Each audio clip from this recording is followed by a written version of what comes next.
Dapat ang tao malakas dahil marami talagang bagyo ang buhay. First of all, believe in God. Faith in God, faith in God's justice and grace, faith in God's goodness, and in God's love strengthens people more than anything else could. Pag ang tao ay may pananalig, may pagtitiwala, napakalaking lakas ang ibinibigay noon sa kanya. Isaiah 41:10, don't be afraid, I am with you. Don't tremble with fear, I am your God. I will make you strong as I protect you with my arm and give you victories. Maraming turo ang Panginoon sa Old Testament, maging sa New, na laging ang tema ay huwag kang matakot, huwag kang panghinaan ng loob, maging matatag ka dahil ako ang iyong Diyos at alam ko ang nangyayari sa iyong buhay. Habang alam ng Diyos ang nangyayari sa ating buhay, dapat alam din natin na alam niya. Habang tayo ay mahal niya, dapat lagi nating maalalang mahal niya tayo. At habang siya naman ay handang tumulong, dapat huwag nating lilimutin na nandyan siya. Hindi nawawala ang Diyos, pero kung minsan ang pinanghihina natin ay yung kawalan ng pagtitiwala o pagkalimot kung sino ang Diyos sa ating buhay. Jeremiah 17:7-8, but I will bless those who trust me. They will be like trees growing beside a stream, trees with roots that reach down to the water, and with leaves that are always green. They bear fruit every year and are never worried by a lack of rain. Importanteng maalala natin yun na ang Panginoon ang pinagmumula ng ating mga iniinom, kinakain, literally and symbolically. At sinabi ng Panginoon na gagantimpalaan niya ang sino mang nagtitiwala sa Kanya. Hindi ka pa man abutan ng gantimpala. Yung nagtitiwala ka pa lang, may premyo na yon kasi pumanatag na yung loob mo, tumibay na ang kalooban at nagkaroon na ng kalakasan. Isaiah 12:2, I trust you to save me, Lord God, and I won't be afraid. My power and my strength come from you, and you have saved me. Marami ng past tense na salvation ang Diyos. God has saved us in many ways. Why will He not save us again? Kaya importante na maalala natin yung katangian niya, yung pagmamahal niya, at yung kanyang laging pag-aaruga sa atin. Be strong, be optimistic. Dapat positive ang pananaw. Pwede mong diliman ang iyong paningin, pero pwede mo namang liwanagan. Pwede mong palungkotin ang sarili, pero pwede mo rin pasayahin. Pwede mong pahinain ang iyong loob, at pwede mo rin palakasin. Nasa sayo. A positive, believing worldview strengthens people. Kahit po sa mga pag-aaral sa mga ospital, yung mga pasyente na may religious belief, lalo yung may strong spiritual conviction, mas mabilis sila na mag-respond sa medication. Mas tinatabalan sila ng gamot at ng therapy, at ayon sa pag-aaral, mas mabilis silang gumaling. Napakahalaga na pati ngayon ang siyensya ng medisina ay nagpapatotoo na ang pananalig ng tao mayroong kinalaman sa kanyang kalakasan ng katawan. Na pag buo ang kanyang loob, pati ang katawan niya sumusunod. But negative worldviews weaken people. Yung taong laging negative, lagi ang iniisip ay yung masama, yung marumi, yung mahirap, humihina pati ang resistensya ng kanyang katawan at mas dumadali na dapuan siya ng sakit. Psalm 121:1-2, I look to the hills. Where will I find help? It will come from the Lord who created the heavens and the earth. Itong verse na to, pwedeng marami kahulugan, yung hill. Hill could mean mountain, could mean problem. Hill could mean kumukulong sa'yo, nakapaligid ng mga burol na mahirap akyatin, mahirap lampasan. But from the same hills can come the help of the Lord. So the same trouble that comes to you could be the source of your salvation. The same difficulty could be the source of your strength. The same problem could carry it with its own solution. At tatandaan natin mga kapatid, lahat ng problema may solusyon. Bakit? Kasi pag walang solusyon, hindi yun problema. At pag hindi problema, di huwag problemahin, tanggapin, mahalaga positive ang iyong pananaw. Romans 8:28, we know that God is always at work for the good of everyone who loves Him. Pag ito, dinibdib natin na ang Panginoon ay laging gumagawa sa ikabubuti ng mga nagmamahal sa Kanya, kahit kuminsan sa biglang tingin, ay parang hindi maganda yung nangyayari sa buhay. O kahit tagalan mo pa yung tingin, titigan mo, suriin mo, parang mahirap talaga yung nangyayari. Pero kung ikaw ay umiibig sa Panginoon, may paghuhugutan ka ng lakas. Dahil sabi, pag umiibig ka sa Panginoon, lahat ng pinapayagan niya mangyari sa buhay mo ay sa ikabubuti mo. Hindi lang lagi, malinaw na ikabubuti mo yon. Pero kung may pananalig ka, malalampasan ang paningin mong physical, yung nakikita mo parang hindi maganda. At kahit wala kang pruweba sa iyong isip, sa pananalig mo, napapatunayan mong ikabubuti mo yon, doon pa lang, lalakas ka na, gagaling ka na, o malalampasan mo yung oras ng hirap. Follow people who model strength. Maraming mga tao sa paligid natin na pwedeng gawing huwaran. Ang gagawin yung huwaran sa buhay, yung mga matatatag ang loob. Yung buo ang loob, yung matatapang. Huwag yung mahihina. Pagka ang ating ginawang idolo sa buhay, huwaran, yung mahihina, walang ginawang pangharap sa problema, kundi iyak, walang mangyayari sa'yo. Pero kung ang titingnan mo, yung mga strong characters, actually, sila yung madalas panalo. In fact, sa mga soap opera, sa mga drama-dramang kinawiwilihan ng marami, yung mga kontrabida nga ang laging enjoy sa buhay. Sila tong kitatatag ng loob, kititigas ng mga sikmura, pero sila ang nananalo, nakukuha nila yung pera, nakukuha nila yung boyfriend o girlfriend, nakukuha nila yung mana. Ang totoo niya, sa huling episode lang naman sila biglang masusunog o kakainin ng lupa o kaya ay kakagatin ng napakaraming langgam. Pero 55 weeks sa kanilang serye, siya ang panalo. Tapos ang lagi nating iniidolo, yung iyak ng iyak, yung laging talo, yung laging api, yung laging kawawa. Kaya ganun tuloy nangyayari sa buhay ng mga manonood. Dapat ibayan ng loob. At huwag kayong tumanggap ng advice, ng example na hindi nakakabuti kahit mukhang kawawa siya. Hindi mabuti sa tao yung kawawa. Hindi mabuti yung nagpapakawawa. Huwag kang mang-api, pero huwag ka rin pa-api.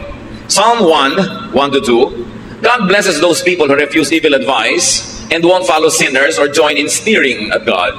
Instead, the law of the Lord makes them happy, and they think about it day and night. Yung advice, kahit hindi sabihin ng bibig, pero yung example ng mga laging api, laging kawawa, laging mahina ang loob, hindi magandang advice yun. Talo ka dun.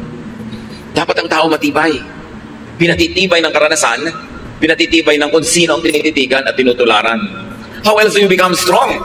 Get and have supporters. Sabi nga nila, no man is an island. Hindi naman natin kayang pasanin lahat ng pasanin, lutasin ang lahat ng problema kung nag-iisa tayo. Totoo, kung maraming tao sa paligid mo, nadadamay ka sa problema nila. Pero nadadamay ka lang naman hanggang papayagan mo at hanggang kaya mo. Hindi ka naman kayang ubusin ng problema nila kung hindi ka papayag.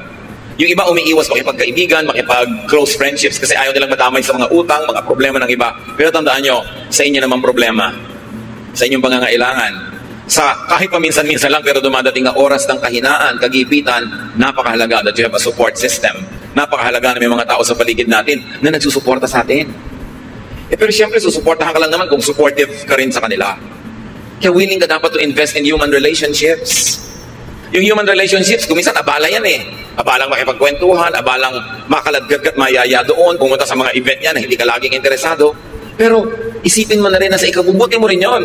Dahil darating ang panahon, kakailanganin at kakailanganin mo ang iyong kapwa-tao. Ecclesiastes 4:9-12, you are better off to have a friend than to be all alone. Because then you will get more enjoyment out of what you earn. If you fall, your friend can help you up. But if you fall without having a friend nearby, you are really in trouble. If you sleep alone, you won't have anyone to keep you warm on a cold night. Someone might be able to beat up one of you, but not both of you. As the saying goes, a rope made from 3 strands of cord is hard to break. Malinaw naman ang mensahe nitong Ecclesiastes. Mas mainam daw na may kasama, may kaibigan, may karamay, may kapartner, merong kang kasakasama sa iyong buhay. Mas pakikinabangan mo daw mga pinaghirapan mo. Siyempre, kung kakain ka, mas masarap na kung may kasabay kaysa nag-iisa ka. Kahit pa nga ilibre mo siya, kasabay ka naman. Kaysa hindi ka nga nagastusan, wala ka inilibre, pero mag-isa ka lang kumakain. At pag daw natumbak ka, kung may kaibigan ka, may magbabangon sa'yo. Kawawa naman daw yung natutumbang wala man lang magbangon. Talagang malaking problema daw yon. At kung sa mga magiginaw na gabi, nag-iisa ka lang, baka mag-yellow ka, pero kung may katabi ka, your body heat can help each other, and you will survive. Kung nag-iisa ka daw, pwede ka sigurong bugbugin ng isang tao, pero kung dalawa kayo, hindi naman niya kayo kayang bugbugin pareho sa bahay. Ang 3 hibla ay tinitirintas at pinagsasama-sama ay higit na matibay kaysa 3 hiwa-hiwalay na hibla ng sinulit. Kailangan itong idiin kasi marami mga tao hindi sila willing to invest in human relationships.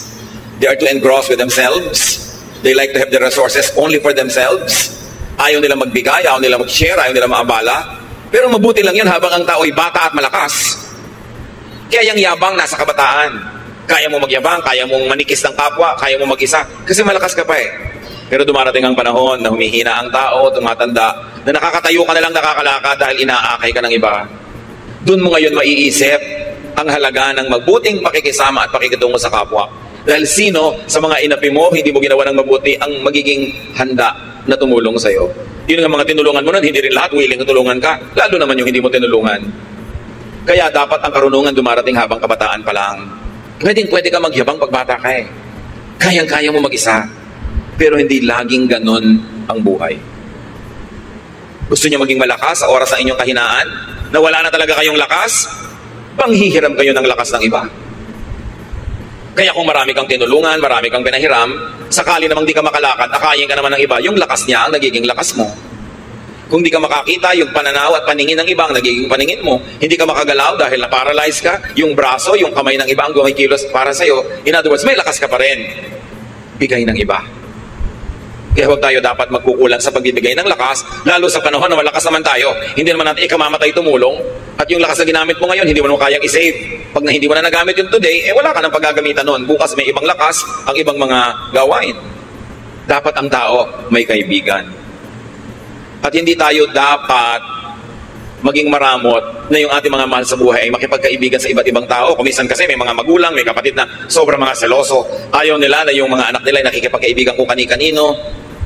Sabi na tayo na lang ang magtulungan dito. Pero yung magulang hindi naman lagi nandyan. Tumatanda, binabawi ang buhay. Sino ngayon ang kasama ng inyong mga anak o apo? Kuminsan, mayroong mga sobrang conservative na mga pamilya. Ayaw na maipaligawan ng kanilang mga anak. Ayaw magkaroon ng boyfriend hanggang nagtandaan na. Wala tuloy mga partner sa buhay. O pag nagtanda nun, sinong kasama? Yung mga mahihigpit na matatanda, yung higpit ng higpit. Kaya nyo pa bang samahan yung mga anak nyo at apo pagka sila na lang natira? Pero pinagkaitan nyo na makadevelop ng mga relasyon.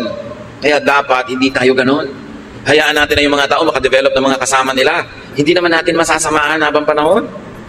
Pero darating ang panahon na kailangan nila ng kasama. It's important. At kung kayo naman ay halimbawa biglang nagka-boyfriend, nagka-girlfriend, nagka-asawa, huwag niyong biglang lilimutin na inyong mga kaibigan, mga kamag-anak dahil meron na kayong papa na ipinagmamalaki, meron na kayong mommy na ipinagmamalaki. Kasi kung minsan, pag dumating ang panahon na nagkagalit kayo at naghiwalay, eto mga kaibigan mo na naman ang karamay mo sa buhay. Mga papa and mama, they come and go, but friends remain. That's why don't commit the mistake of neglecting your friends just because you have a lover, a partner, a spouse. Darating ang panahon, maaalala mo sila, lalo kung bigla kang iniwan ni lover. Be wise. Proverbs 17:17, a friend loves at all times, and a brother is born for a time of adversity.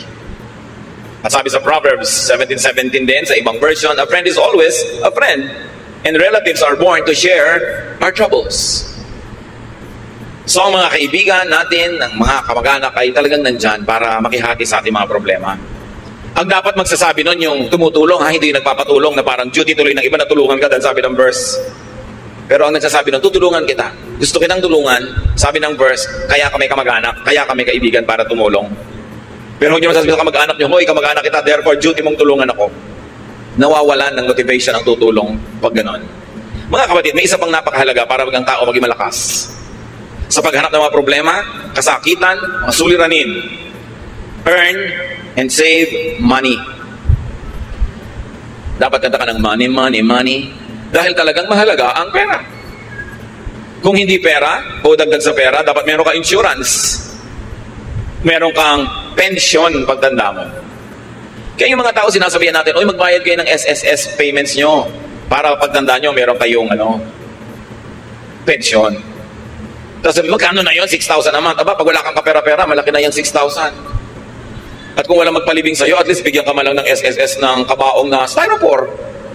O lawanit na may pakong bakya. Eh, ano naman kung nalalaglag ka pag binuhat yung ataol, at least meron. Kesa wala. Katulad ng mga citizens sa ibang bansa, halimbawa sa Amerika, ang pension mo, pag nag-60 ka, depende kung magkano taxes ang binayad mo at i-contribute mo sa iyong social fund habang nagtatrabaho ka. Eh, yung iba nagpapalusot, hindi sila nagbabayad ng tax, puro under the table, hindi sila nagko-contribute sa mga social fund, hindi sila kumukuha ng insurance. Akala nila ngayon, mas marami silang perang ginagasta. Yes, habang malakas ka, marami kang perang ginagasta. Pero kung wala ka ng mga insurances na yan at pension plan, pag tumanda ka at kailangan mo na ng pera at hindi ka na makakapagtrabaho, doon ka ngayon walang pera. Iba ang lakas ng loob pag may pera sa bulsa. Ecclesiastes 7:12, money is a shelter. Totoo yun. Huwag kayong magbanal-banala na parang walang kwenta ang pera. Sabi sa Bible, Ecclesiastes 10:19, money is the answer for everything. Siyempre, figure of speech yun. Pero ibig sabihin lang nun, money is a solution to many, many things in life. Kaya dapat ang tao, habang kaya, malakas, kumita, mag-save, mag-invest, get a pension plan, get an insurance with a reputable company, kasi kakailanganin mo yan. Hindi ka laging pwede magyabang na, kaya ko, hindi tayo sure. Iba na yung merong itinabi. Tulad ng babae sa Proverbs 31:25, dahil siya masipag, marunong mag-invest, marunong magtrabaho, sabi, she who has money is strong and graceful, as well as cheerful about the future. Sabi ng ibang version, she is clothed with strength and dignity. She can laugh at the days to come. Why can a person laugh at the days to come? Pag may pera siya. Pag magpapa-hospital siya, hindi siya nag-aalala. Pagtatawanan lang niya yung hospital. May pera ako. Sige, i-confine niyo ako sa magandang kwarto. Pero pag wala kang pera, pwede ba dito na lang ako sa koridor? Diba? Pwede ba dito na lang ako sa labas ng hospital? O kaya hindi ka pagaling, ilabas yun ako, mamamatay ako sa presyo. Kung may pera ka, di magpapagamot ka ngayon. Although namamatay ka rin naman kung may pera ka, pero nang mamamatay ka nakangiti. Importante niyan, make and keep receiving material blessings by giving. Isang sikreto na hindi naman dapat sikreto kasi sinasabi naman sa Biblia ito, para makatiyak ka na lagi kang tatanggap sa Panginoon, dapat pala bigay ka sa gawain ng Panginoon at sa mga taong nangangailangan. Proverbs 3:9, honor the Lord by giving Him your money. Malinaw na malinaw. At sa Malakay 3:10-11, walang kamatayang katuruan. I am the Lord all-powerful, and I challenge you to put me to the test.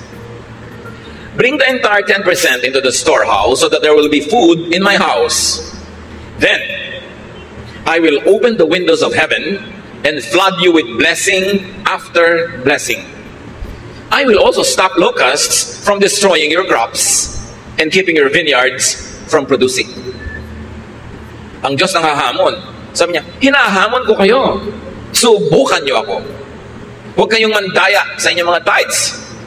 Pag hindi ko binuksan ng mga bintana ng langit at pinabaha sa buhay niyo ang walang katapusang blessing. At hindi lang yon, pipigilin ko ang mga salot na kulisap sa paninira na inyong mga tanim. Ipoprotekta ko ang inyong negosyo, ang inyong mga hanap buhay. Alam ganon. At makikita niyo kung gaano ka tapat ang Panginoon sa kanyang pangako. At sabi niya sa Deuteronomy 15:6, no one in Israel should ever be poor. So hindi balak ng Diyos sa kanyang mga anak na may mga mahirap.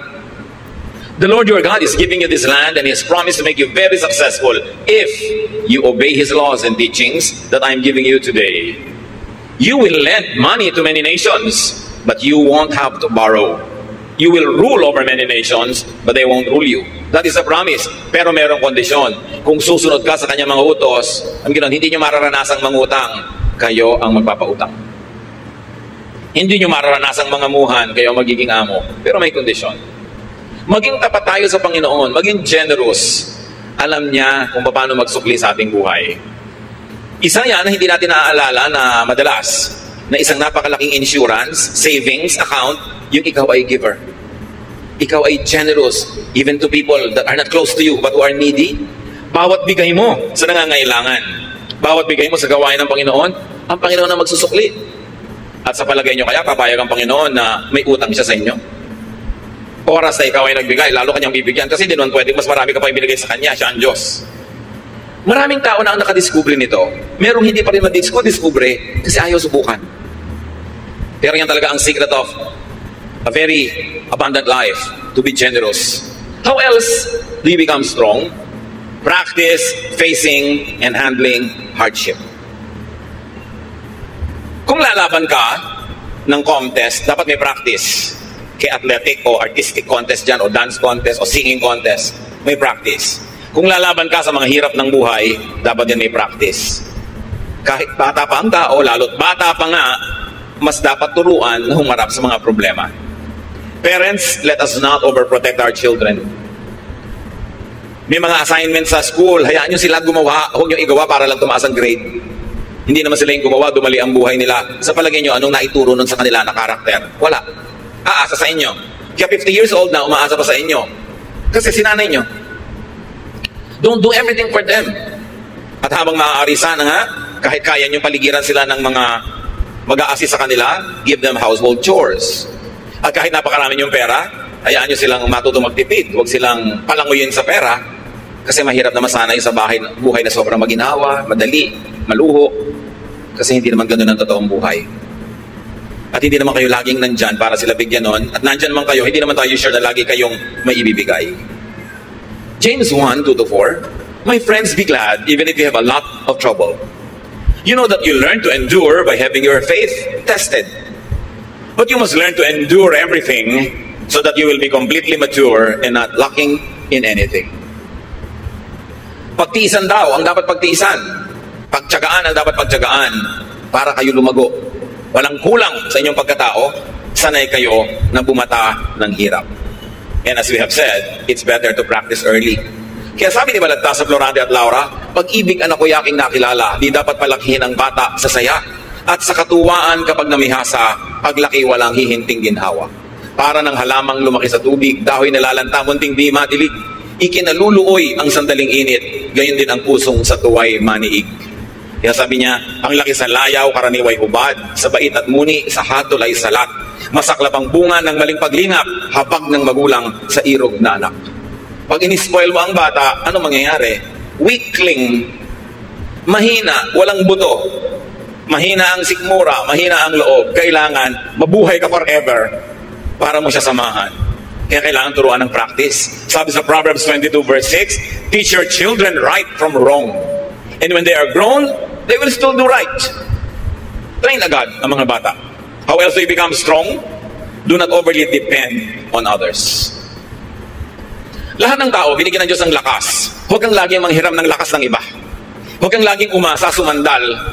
Dapat gamitin mo at pag-practicean mong gamitin ang iyong sariling lakas. Why? Because dependence means weakness. Habang umaasa ka, mahina ka. What happens when you are financially dependent? Emotionally dependent? Functionally dependent? You are weak. May mga asawa na binubugbog, pinagtataksilan, halos ay lapastanganin na lang ng husband, hindi makahiwa-hiwalay, hindi makabuo ng sariling buhay. Bakit? Walang hanap buhay. Walang sariling income, walang pera, walang savings. Kaya nilululo na lang ang lahat, pinagtitsagaan ng lahat. Pero kung may pera lang yan, matagal nang nawala. You see, iba yung may pera. Kaya pag may mga magpapakasal, lalo mga babae na mukhang palikero pa ang mapapangasawa, ang advice mo agad, iha, magtrabaho ka. Gusto po niya, full-time housewife lang ako. Full-time housewife, pagkatapos kahit anong iba to sa mukha mo, tatanggapin mo dahil wala kang pera.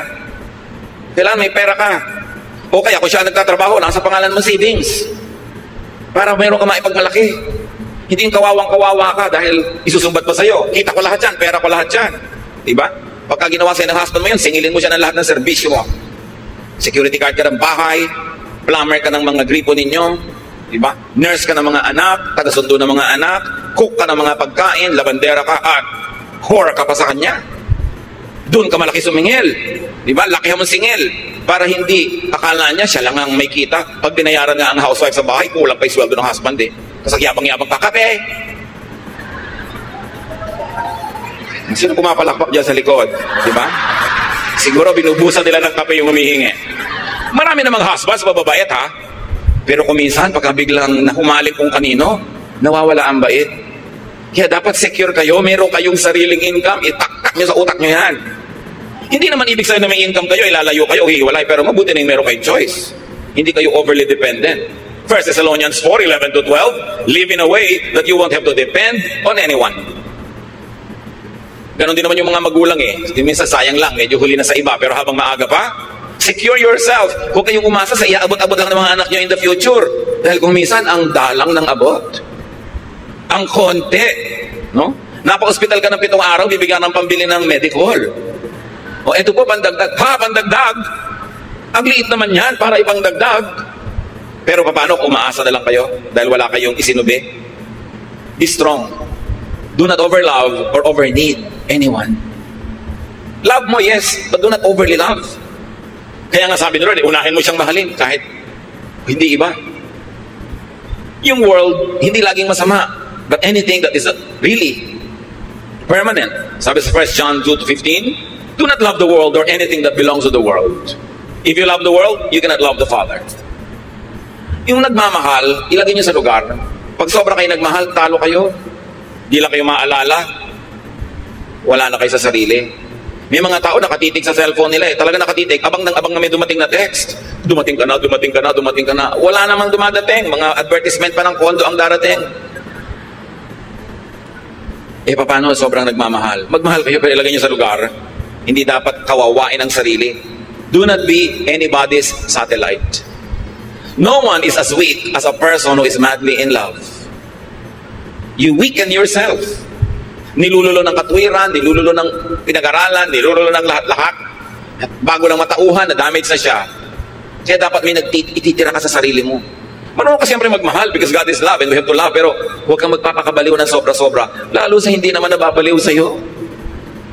May magtatanong ko sa akin, meron po akong boyfriend pero ramdam ko hindi ako mahal. Eh, ba't ka nagtsatsaga?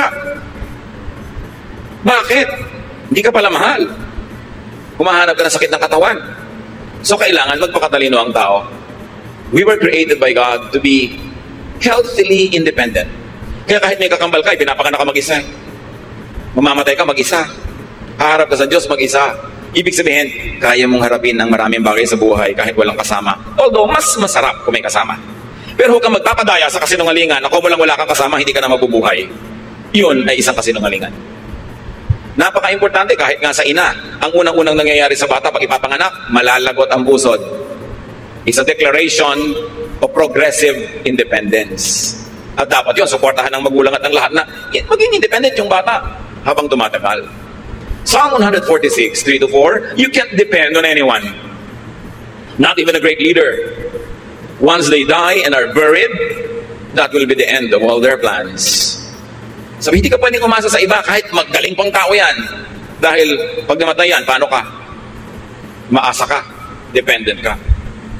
Mga kapatid, maraming paraan, pero isa na lang ang ating pag-usapan ngayon. Choose to be strong. Laging may choice. It's a choice. It's your choice. Pagka kayo may diabetes, may pagkain dyan na matamis, ang sarap, it's your choice. Pipiliin mo bang kumain yan na pagkalunok mo, masarap lang sa dila, pero pag nalulun mo na, nasa katawan mo na yung lason? O kakainin mo pa rin? It's your choice. May pipiliin kang pagkain A, healthful. Pagkain B, hindi healthful. Alin ang pipiliin mo doon? It's your choice. Ganon din. May problema ka, pwede kang maging manghina, himatayin, manlumo. Pwede ka pa magpakabatay. May gumagawa pa nun. Pero ba't naman yun ang pipiliin mo? It's your choice. Choose to be strong. Iniwan ka ng asawa mo. So, gusto mong mamatay dahil lungkot na lungkot ka na. Daya ka at saka dependent ka pa. So, no, I choose to be strong. I will not be a loser. Meron kang sakit, malalang sakit. Pwede ka maawa sa sarili, pwede ka magmukmok, but you can choose to be strong. I will choose to be strong. I will maximize whatever is left of my life. I will do whatever my health allows me to do. I'll choose to be strong. I'll choose to be victorious. I'll choose to be cheerful. Although I can choose to be sad. But why will I choose to be sad? Meron kayong namimiss, ang lungkot-lungkot nyo, magkahiwalay kayo. You can choose to be alone in a room and be sad. And you can choose to go out and amuse yourself. Do something to forget it. It's your choice. Pinipili natin kung magiging mahina tayo o malakas. 2 Corinthians 4, 8-9. We often suffer, but we are never crushed. Even when we don't know what to do, we never give up. In times of trouble, God is with us. And when we are knocked down, we get up again. Natumba ako, yes, pero hindi ako papayagan na tapakan ako ng lahat ng dumadaan. Tatayo ako ulit. Nadaya ako, yes, pero may buhay pa ako, papawi pa ako. Hindi ako magmumukmok sa buhay. 2 Corinthians 4, 16-17, we never give up. Our bodies are gradually dying, but we ourselves are being made stronger each day. These little troubles that are getting us ready for an eternal glory that will make all our troubles seem like nothing. Ganon, hindi tayo susuko. Yung mga problema na yan na ating kinakalaban, magiging trophies yan later. Bawat bato na ihahagi sa atin ay magiging monumento. Bawat sugat ay magiging tropeo if you choose to be victorious. Kaya sabi sa Deuteronomy 3:31-6, be brave and strong. And the Lord Jesus echoes that, have peace, do not be afraid. Pag nangihina kayo mga kapatid, pinipili nyo lang yun. But sometimes hindi tayo aware. Hindi tayo aware, ipinapakain natin yung ating lakas sa mga negative forces. Joshua 1:9, I've commanded you to be strong and brave. Don't ever be afraid and discouraged. I am the Lord your God, and I will be there to help you wherever you go. God's people are strong and brave, not weak and afraid. Hindi ganon. Dapat ng tao lakasan ng loob. 1 Corinthians 16:13, keep alert, be firm in your faith, stay brave and strong.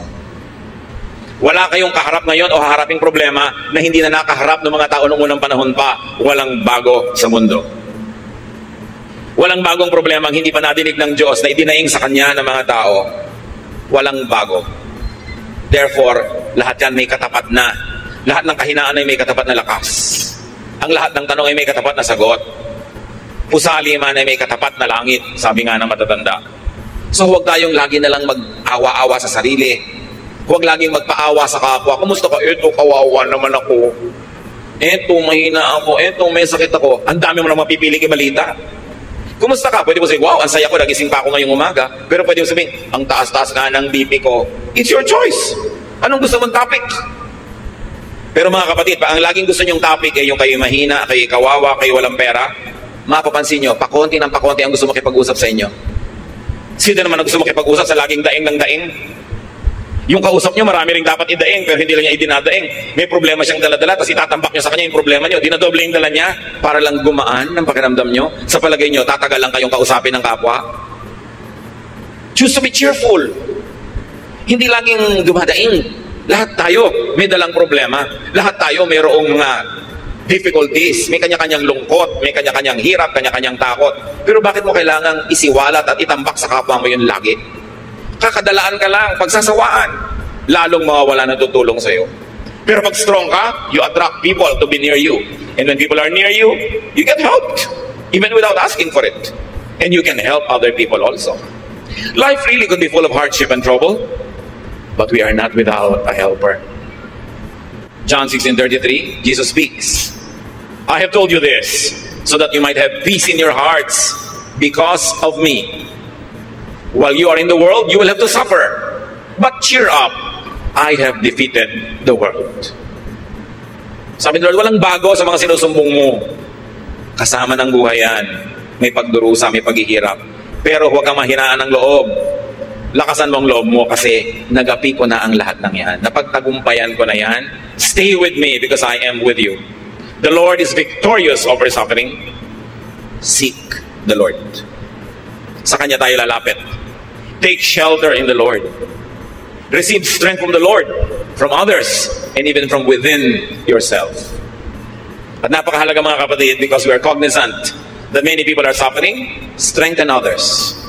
Kahit kayo may dala, may hirap, mayroong mas malala ang kalagayan sa inyo, mag-minister pa rin tayo, maglingkod, strengthen them. And do not make people weak by solving all their problems for them, by making them over-dependent on you, because that, in the long run, will not be helpful. We are full of troubles, but we are not without help. God is our present, ever-present help in times of trouble. Don't you ever forget that. Panginoon, salamat dahil kayo ang aming pwedeng takbuhan, lapitan, at higit pa sa sapat ang pwede nyo ibigay na pagpapala sa amin. Lahat ng mga tao, Panginoon, ay may kanya-kanyang dala, problema, takot, pangangailangan. Ang ituro nyo sa amin, kayo ang solusyon sa mga ito. At meron din kami sa aming personal at practical na buhay na pwedeng gawin para pagaanin ng mga suliranin at palakasin namin mga sarili. Patuloy nyo kaming paalalahanan ng mga katotohanan ito nang huwag kaming madaya ng hirap para kami manghina at para kami, Panginoon, sumuko. Palakasin nyo ang inyong mga anak sa iyong ikaluluwalhati at sa ikabubuti ng aming buhay. Pagbulay-bulayan natin mga kapatid ang kahulugan ng mga ito sa ating buhay.